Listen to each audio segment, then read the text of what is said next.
ईश्वर हर किसी को कोई न कोई हुनर अवश्य देता है, लेकिन हमें कभी भी उस पर अहंकार नहीं करना चाहिए। नमस्कार दोस्तों, आप सभी का स्वागत है। आज की ये मोटिवेशनल स्टोरी इसी अहंकार के बारे में बताएगी।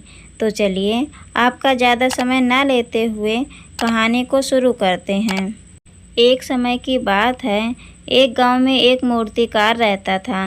मूर्ति कला के प्रति अत्यधिक प्रेम के कारण उसने अपना संपूर्ण जीवन मूर्ति कला को समर्पित कर दिया था। परिणामतः वह इतना पारंगत हो गया कि उसकी बनाई हर मूर्ति जीवंत प्रतीत होती थी। उसकी बनाई मूर्तियों को देखने वाला उसकी कला की बहुत प्रशंसा करता था। उसकी कला के चर्चे गांव में ही नहीं बल्कि दूर दूर के नगर और गांव में भी होने लगे, जिससे उसके अंदर अहंकार की भावना जागृत हो गई। वह स्वयं को सर्वश्रेष्ठ मूर्तिकार मानने लगा। उम्र बढ़ने के साथ उसका जब अंतिम समय निकट आने लगा तो वह मृत्यु से बचने की युक्ति सोचने लगा। वह किसी भी तरह स्वयं को यमदूत की दृष्टि से बचाना चाहता था ताकि वह उसके प्राण न हर सके। अंततः उसे एक युक्ति सूझी। उसने अपनी बेमिसाल मूर्ति कला का प्रदर्शन करते हुए 10 मूर्तियों का निर्माण किया। वे सभी मूर्तियां दिखने में बिल्कुल उसके समान थीं। निर्मित होने के पश्चात सभी मूर्तियां इतनी जीवंत प्रतीत होने लगीं कि मूर्तियों और मूर्तिकार में कोई अंतर ही ना रहा। मूर्तिकार उन मूर्तियों के मध्य जाकर बैठ गया। युक्तिनुसार यमदूत का उसे इन मूर्तियों के बीच पहचान पाना असंभव था। उसकी युक्ति कारगर भी सिद्ध हुई। जब यमदूत उसके प्राण हरने आए तो 11 एक जैसी मूर्तियों को देखकर चकित रह गए। वह उन मूर्तियों में अंतर कर पाने में असमर्थ थे, किंतु उन्हें ज्ञात था कि इन्हीं मूर्तियों के मध्य मूर्तिकार छुपा बैठा है। मूर्तिकार के प्राण हरने के लिए उसकी पहचान आवश्यक थी।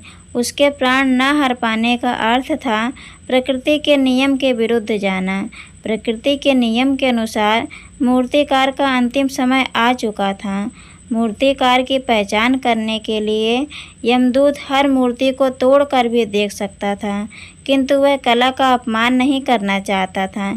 इसलिए इस समस्या का उसने अलग ही तोड़ निकाला। उसे मूर्तिकार के अहंकार का ज्ञान था, इसलिए उसके अहंकार पर चोट करते हुए वह बोला, वास्तव में सब मूर्तियाँ कलात्मकता और सौंदर्य का अद्भुत संगम है, किंतु मूर्तिकार एक त्रुटि कर बैठा। यदि वो मेरे सम्मुख होता तो मैं उसे उस त्रुटि से अवगत करा पाता।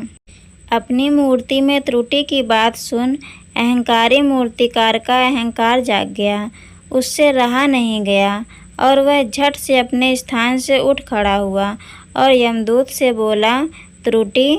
असंभव। मेरी बनाई मूर्तियाँ सर्वदा त्रुटिहीन होती हैं। यमदूत की युक्ति काम कर चुकी थी। उसने मूर्तिकार को पकड़ लिया और बोला, बेजान मूर्तियाँ कभी बोला नहीं करती और तुम बोल पड़े, यही तुम्हारी त्रुटि है। फिर यमदूत मूर्तिकार के प्राण हरकर यमलोक वापस चले गए। दोस्तों, ये मोटिवेशनल स्टोरी हमें ये सिखाती है कि अहंकार विनाश का कारण होती है। इसलिए अहंकार को कभी भी खुद पर हावी नहीं होने देना चाहिए। दोस्तों, ये मोटिवेशनल स्टोरी आपको कैसी लगी कृपया कमेंट में ज़रूर बताएं और ऐसी ही इंटरेस्टिंग मोटिवेशनल स्टोरी सुनने के लिए प्लीज़ चैनल को लाइक, शेयर एंड सब्सक्राइब ज़रूर करें। धन्यवाद।